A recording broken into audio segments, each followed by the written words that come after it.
Hey friends, it's Sharon and welcome back to Beauty and Beyond.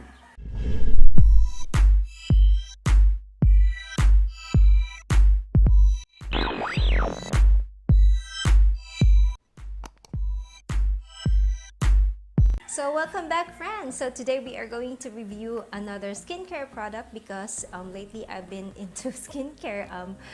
I really like skincare. I prefer having a great skin than to apply some foundation or makeup on my skin. I wanted my skin to breathe. That's why as much as possible I wanted to be religious on my skincare. So it's really important, guys. We don't have time every day to slap on the foundation and concealer and stuff. Although okay lang naman yung concealer, pero ang foundation, it's not good for our skin. Especially if you have troublesome skin, it's not good for you. It will create more pimples, acne, and whatnot. Blackheads and whatnot. So that's why I am really been into skincare. So skincare is very important to me. So today, like I've said, we will be reviewing a skincare product, and the one that I will be reviewing today is the Belo Kojic Acid plus Tranexamic Acid Face and Neck Cream. It's the one in the orange line. I did a review on their toner and I end up really liking that one. So I decided that since I really like that one, I wanted to try their face and neck cream. Yeah. So this is the one that I am talking about, guys. I don't know if this will focus. I don't know. If not, I will just post a close-up picture on this one. So this is the one that I'm talking about.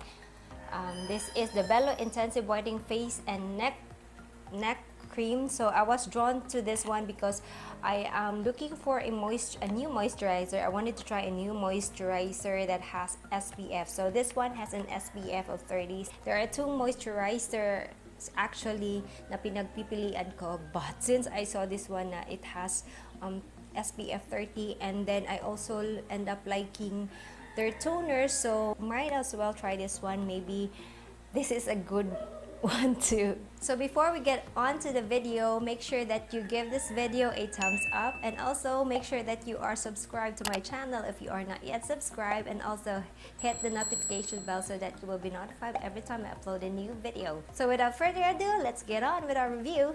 So like I said, I end up really loving the Belo Kojic Acid plus Tranexamic toner. So that is the reason why I decided to try this one, guys, because that toner was really amazing. If you haven't tried that one, you better try that one. If you have the same skin type with me, and yeah, I don't know, but I really have sensitive skin, and that toner really worked so well on me. So that is the reason why I wanted to try this one, because maybe this will do the same effect as the toner that I tried. So you may be wondering why I did not do the review together with the toner and this one, and the reason why is that I wanted to give each product its fullest potential, because although they are from the same line, it doesn't mean that they will perform the same.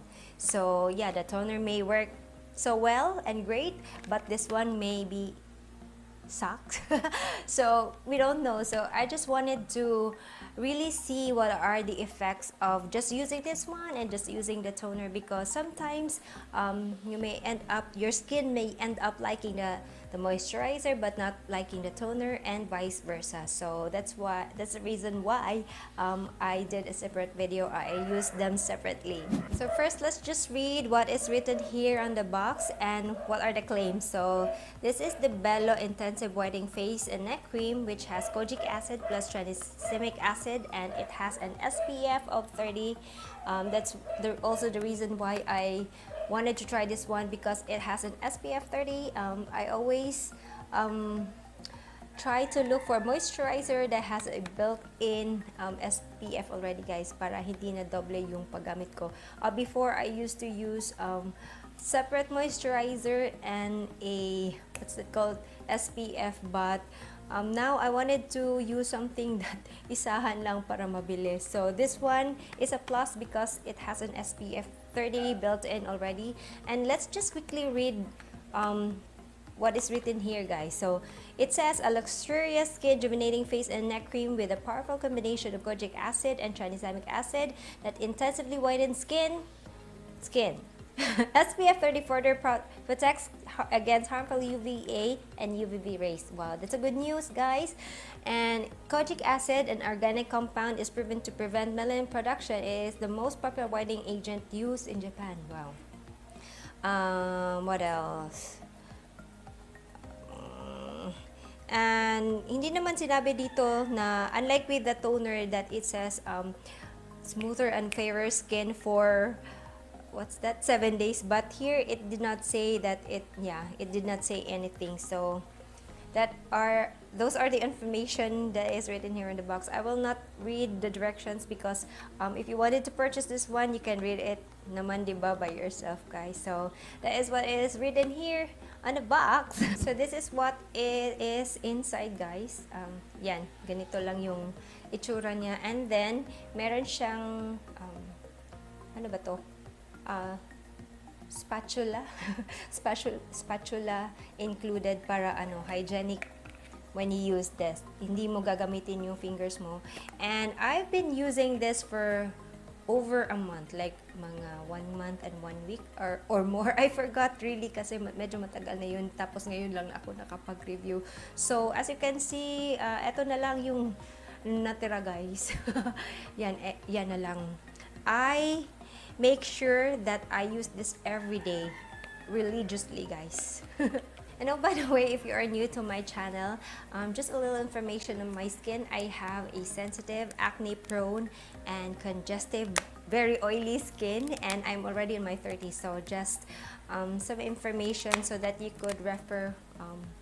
If you wanted to try this one, you could refer which skin type are you, or are you the same with me, or you have dry skin. So yeah, very oily skin, problematic skin, and in my 30s. So like I've said, I religiously apply this on my face morning and evening every day because I really wanted this moisturizer to work on me, guys. Yeah, religiously morning and evening, since I don't know if this is a morning moisturizer, but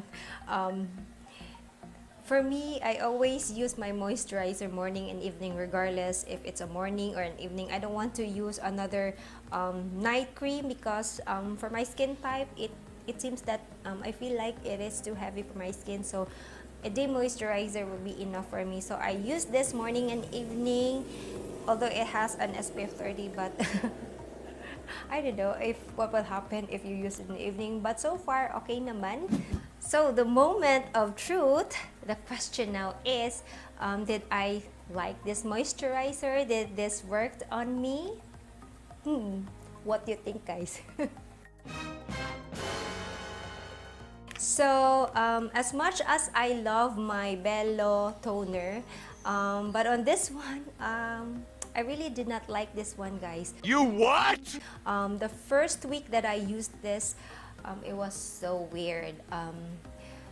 This has a thin consistency, but I don't know, it is so weird because when the moment that I apply it on my face, it is like the other moisturizers that I've tried na it sits on top of my skin. I feel like it did not absorb to my skin at all. And yeah, I don't know if you have the same experience with that, but you know, yung feeling mo na nandito lang talaga sa sa taas yung moisturizer mo, and your face looks so oily. Yeah, I thought that this would be very thin, but it's so, I don't know, maybe it's just because I have oily skin, that's why ganun yung resulta niya, guys. But I don't know for sure, basta pagkatapos ko siyang ilagay or ipahid sa aking pagbumuka, oh my god, my skin looks so shiny, and parang yung feeling na nasa itaas lang siya. So that is a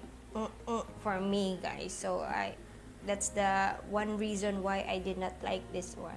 The next one is while using this one, I noticed that my pores here became like giant.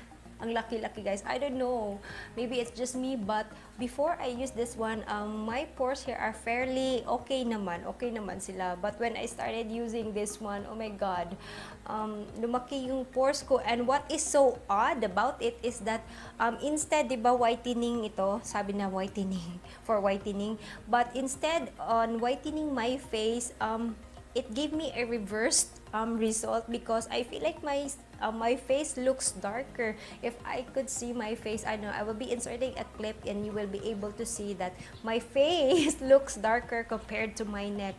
It was so odd, but this is a whitening moisturizer, but I don't know, maybe it's because it is too heavy for my skin. It made my pores look bigger and larger, and that's maybe the reason why it looked darker. I don't know, it was so weird, and I wanted to stop using this one, but it was after the first week, yeah, that ganun kabilis guys. I wanted to give up on using this one, but I feel like sayang din naman kasi marami pa. Matagal siyang maubos, more than a month ko talaga ito ginamit, and nasasayangan ako because this is, I forgot to mention that this is around 260 or 265 pesos depending where you go or where you will buy this one. So 260 is not a joke for other people, diba? Unlike with the Olay natural Olay moisturizer na meron silang sachet and mura lang, it's only 15 pesos. So that's why I really enjoy products or moisturizer that has sachet, para at least matest man lang natin doon, hindi tayo mapapagastos ng malaki. Unlike with this one, this is 265. I really forgot. Sana gumawa sila ng sachet on this one kasi para at least matest out yung product, para hindi masayang like what happened to me.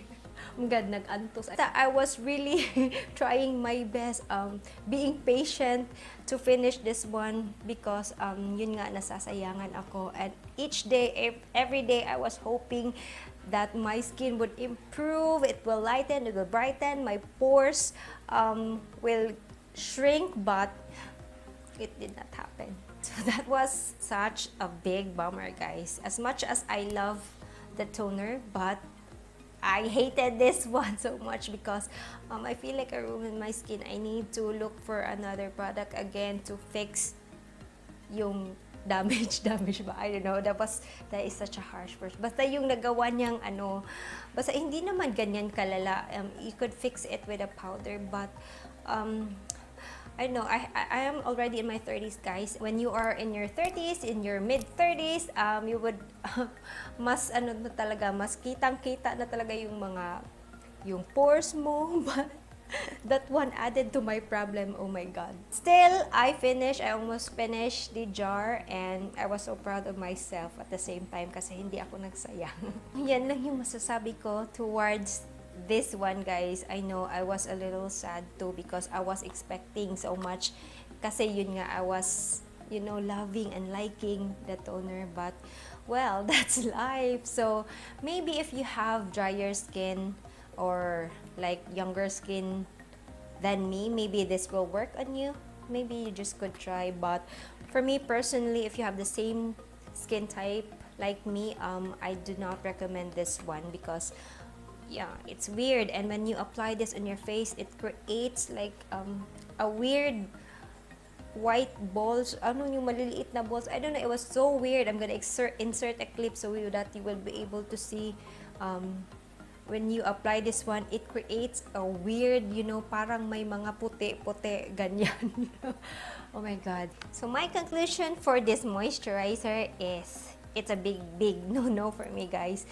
And although I already corrected or na-fix ko na yung skin ko, hindi na malaki yung pores ko.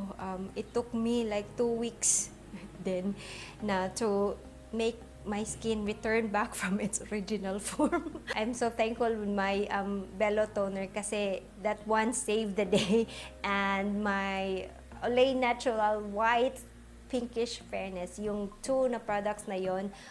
After I've used this one, I went back to my my Belo toner and my Olay natural white pinkish fairness, and my skin is happy right now already, thankfully for those two. So I think that's it for my review on the Belo Kojic Acid plus Tranexamic Acid Intensive Whitening Face and Neck Cream with SPF 30, guys.